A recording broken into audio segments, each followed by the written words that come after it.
நான் வந்து இப்போ வானல் அடுப்பில் வச்சு எண்ணெய் சூடானது அதில் இஞ்சி பூண்டு பேஸ்ட்டு போட்டுட்டேன் ஃபஸ்ட்டு. அது கொஞ்சம் வதங்கின பிறகு தக்காளி வெங்காயம் அது ரெண்டும் சேர்த்து அரைச்சி வச்சுருந்த பேஸ்ட்டு நான் போட்டுட்டேன்.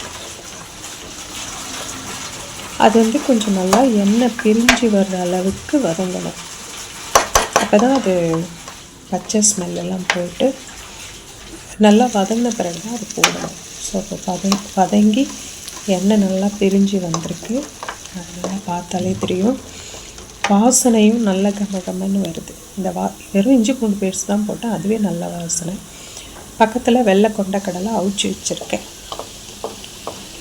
இப்போது ஆல்மோஸ்ட் வதங்கிச்சு, எண்ணெய் பிரிஞ்சு வந்துடுது. இப்போ வந்து நம்ம இதுக்கு தேவையான மசாலா பொடியெல்லாம் போட்டுக்கலாம். ஓகேவா?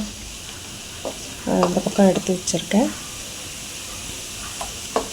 இன்னும் கொஞ்சம் வதங்கணுமா இருக்குது. இன்னும் நல்லா வதங்கினா இன்னும் நல்லாயிருக்கும். இப்போ வந்து கொஞ்சம் கரம் மசாலா, குழம்புத்தூள், ஜீரகம், மிளகு, சிக்கன் மசாலா தூள் கொஞ்சம், இது எல்லாமே போடணும். நல்லாயிருக்கும். ஆக்சுவலி ரெட் சில்லி போடணும். நான் இப்போ வந்து ரெட் சில்லி பவுட்ரு போடலை. அதனால் குழம்புத்தூள் போட்டுட்டேன்.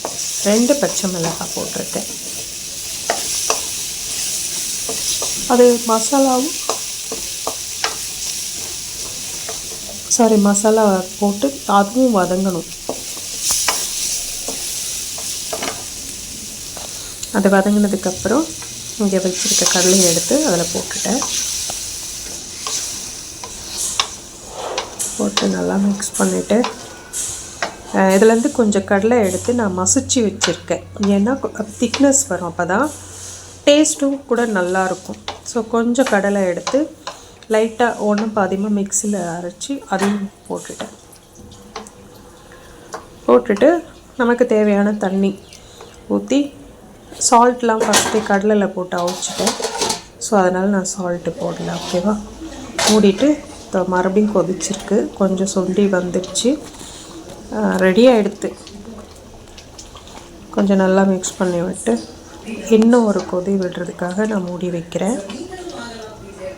இதை வந்து நம்ம சாப்பாட்டுக்கும் சாப்பிட்லாம், சப்பாத்திக்கு, இட்லி, தோசை எதுக்கு வேணாலும் சாப்பிட்டுக்கலாம்.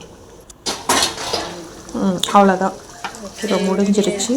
இந்த டைமில் வந்துட்டு நம்ம கொத்தமல்லி, பச்சை கொத்தமல்லி தழையை எடுத்து அதில் போட்டுட்டு மிக்ஸ் பண்ணி விடணும். அப்படியே மூடக்கூடாது, நம்ம மிக்ஸ் பண்ணணும். ஏன்னா அதோடைய டேஸ்ட்டுமே அந்த மசாலாவில் அப்போ தான் இறங்கும். அதனால் அது மிக்ஸ் பண்ணி நல்லா கிளறி விட்டு அதுக்கப்புறம் மூடி வச்சு கொஞ்சம் நேரம் விட்டு நமக்கு சப்பாத்தி கூடயோ இல்லை ரைஸ் கூடயோ இட்லி தோசை கூட வச்சு சாப்பிட்டா அப்படி இருக்கும். தேங்காய் பால் வேணும்னா ஆட் பண்ணிக்கலாம். ஸோ இது இப்படியும் பண்ணலாம். தேங்காய் பால் ஊற்றும், பட் தேங்காய் பால் நான் போடலை, ஸ்கிப் பண்ணிட்டேன். ஓகே.